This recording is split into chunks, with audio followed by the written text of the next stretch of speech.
Саламатсыздар ма, 8 сынып оқушылары? Сіздермен бірге Сен-мұғалім каналы.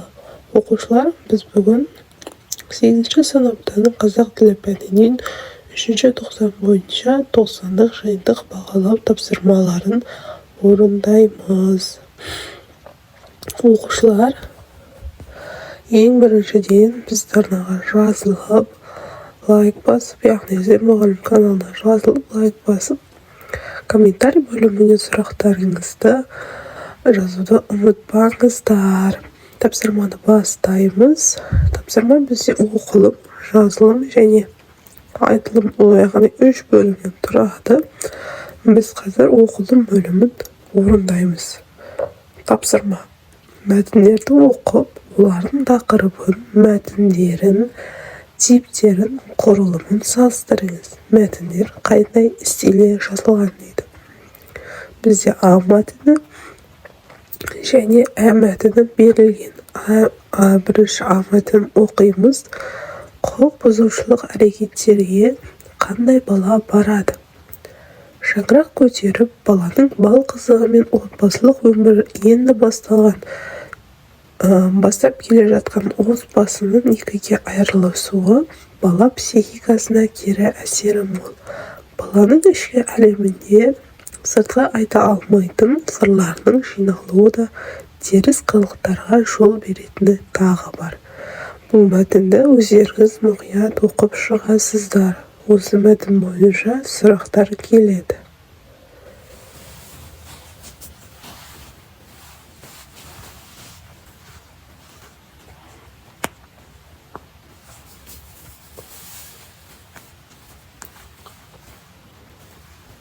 Келесі Ә мәтін, яғни екінші мәтінді оқимыз. Азаматтың міндеті заң талаптарын бұзбау. Екінші жағынан өзіне жүктелген міндетін орындау. Заңның мықтылығы атында емес, адалдығы мен әділдігінде. Заңның ең басты мақсаттарының бірі қоғамдағы алуан мінезді адамдарды салауатты өмір салтына тәрбиелеу. Заңды білмеу құқықтық мәдениеттің елеулі кемшілігі. Заңды білмеу оның өзі жауапкершіліктен құтқармайды дейді. Достар, осы екі мәтінді мұқият оқып шығасыздар. Ә мәтінін де оқып шығасыздар.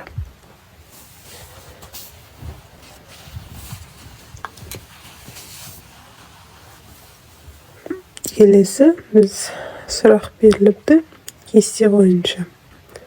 А мәтіні және Ә мәтіні осыған бойынша тақырып қоямыз.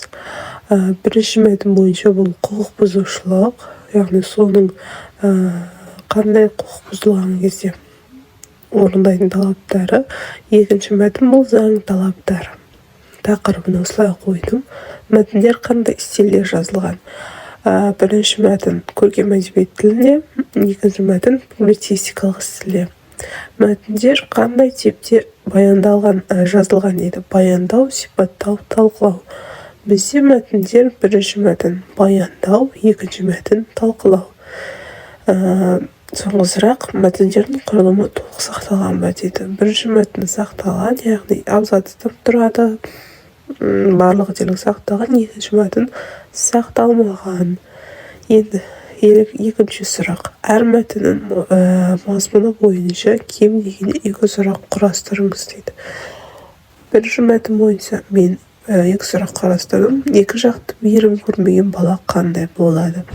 Екінші сұрақ: абай өмір бойы кімнің жұмбағын шешу үшін бүкіл өмірін арнады? Осы мәтін оқысаңыздар түсінесіздер, жауаптары бар. Екінші мәтін бұл азаматтың міндеті қандай? Және білім беру жүйесінің басты міндеті. Осы 2 сұрақты қарастырамыз. Енді тапсырма: жазылым бойынша берілген тақырыптардың бірін таңдап, жанрлық және стильдік ерекшеліктеріне сай газетке шағын ақпараттық мақала жазыңыз дейді. Бізде 2 берілген тақырып, соның біреуін алып жазасыздар. Кәмелетке толмаған арасындағы заңбұзушылық мысалдарын еске алып, жастар арасында қылмыс өршіп тұр тақырыбында жергілікті газетке шағын ақпараттық мақала жазыңыз.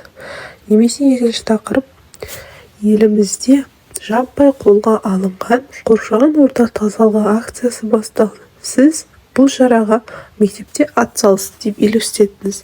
Өткізілген іс-шара туралы мектебіміз тазалық акциясына қатысты деген тақырыпта жергілікті газетке ақпараттық мақала жазыңыз дейді. Мен осы бірінші тапсырма бойынша жаздым. Қазіргі таңда өмірге көзқарастары толық қалыптаспаған жастардың арасында қылмыстың жасалуы жиі кездеседі. Қылмыстың жасалуына жастардың криминалдық ортада өмір сүруіне ықпал етеді. Жастардың арасында қылмыстың көп жасалуына ол отбасында берілген тәрбиеге, ата-ананың балаға көңіл бөлуіне де байланысты. Қоғам кәмелеттік жастағы толмаған азаматтардың жасаған қылмыстарын ақылдарының толмағандарына деп есептейді.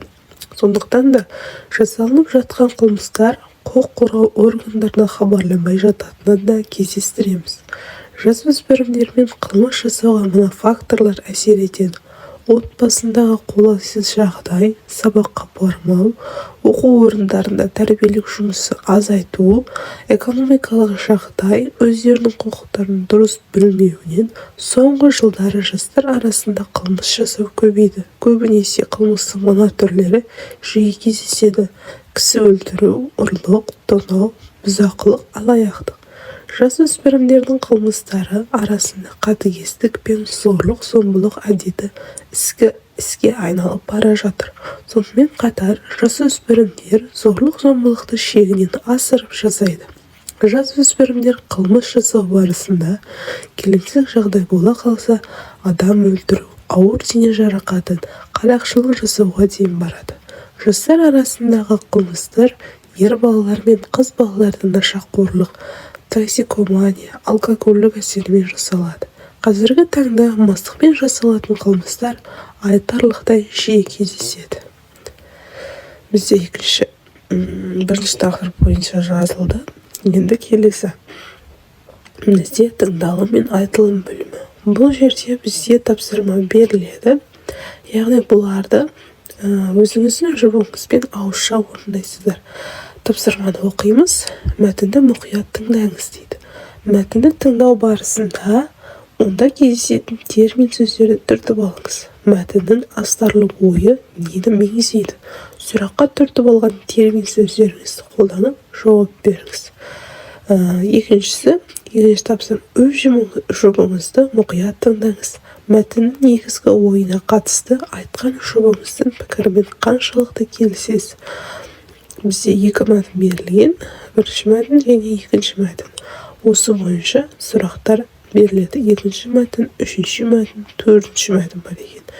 Мінекей осы сұрақтарға байланысты өз жұбыңызбен жауап бересіздер. Достар, осымен біздің 8-ші сыныптың 3-ші тоқсанға арналған қазақ тілі пәнінен 90 бойынша жиынтық бағалау тапсырмасы аяқталды. Соңына дейін назар қойып тыңдағандарыңызға көптен көп рахмет. Сабақтарыңызға сәттілік, сау болыңыздар.